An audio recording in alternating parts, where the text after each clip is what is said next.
बिस्मिल्लाहिर्रहमानिर्रहीम।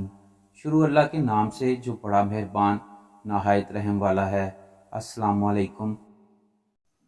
हज़रत शेख फरीदुद्दीन अतार फरमाते हैं कि हज़रत राबिया बसरी ने तवील इबादत रियाजत की ज़िंदगी बसर की और इस दौरान हज बैतुल्लाह की सादत हासिल की। चुनाचे आप एक गधे पर सामान लाद कर चल पड़ी। आपका ये गधा बहुत ही नहीफ था, सफ़र की सोबतें बर्दाश्त न कर सका और रास्ते में ही मर गया। काफिले वालों ने बहुत दुख का इजहार किया, हमदर्दी की और कहा कि कोई बात नहीं, हम आपका सामान उठा लेंगे, आप अपना सफ़र हमारे साथ जारी रखें। अपने काफिले वालों से फरमाया कि आप जाएं, मैंने ये सफ़र अपने परवरदिगार के भरोसे और तवक्कल पर शुरू किया था। काफिले वालों ने ये सुना तो खामोश हो गए और आपको तन्हा छोड़कर रवाना हो गए। अब आप जंगल में अकेली थीं, आंसुओं का दरिया आपकी आंखों से रवा था। आपने फरमाया, ए रब्बुल इज़्ज़त, तूने मुझे खाना काबा की ज़ियारत के लिए बुलाया था, अब तू ही मुझे इससे रोक रहा है।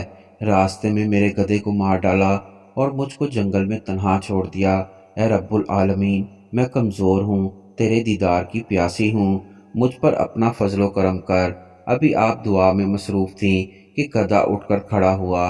आप बहुत खुश हुईं, अल्लाह का शुक्र अदा किया और अपना सामान गधे पर लाद कर मक्का मुअज़्ज़मा की तरफ रवाना हो गईं। जब आप वहां पहुंची तो आपने देखा कि काबा खुद आपके इस्तकबाल के लिए चला आ रहा है। आप ठहर गईं और फरमाया, ए पत्थर के मकान, वापस लौट जा, मुझे तेरी पथरीली दीवारों की ज़रूरत नहीं, बल्कि मैं तो इस महबूब से मिलने की मुतमन्नी हूँ जिसका ये घर है। मुझे तेरे मौसम से ज़्यादा जमाल खुदाबंदी की तमन्ना है। यही वो दिन था जब हज़रत इब्राहीम बिन उदम हर कदम पर 2 रकत नमाज अदा करते हुए 14 साल में मक्का मुअज़्ज़मा पहुँचे थे। जब आप मक्का मुअज़्ज़मा में दाखिल हुए तो खाना काबा अपनी जगह पर मौजूद नहीं था।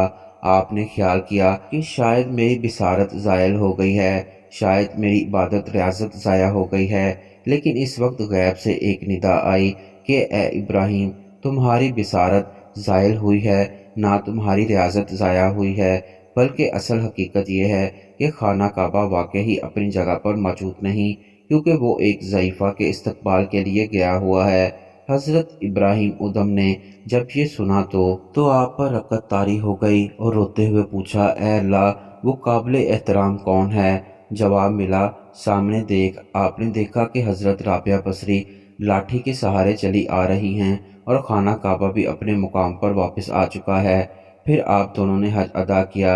हज़रत राबिया बसरी ने इंतहाई आजिज़ी से अल्लाह को पुकारा, ए मालिक, तूने हज पर अजर का वादा किया है और मुसीबत पर सब्र करने पर भी, लिहाजा अगर मेरा हज कबूल नहीं हुआ तो मुसीबत पर सब्र करने का ही अजर अता कर दे, क्योंकि हज की अदम कबूलियत से ज़्यादा और कौन सी मुसीबत हो सकती है।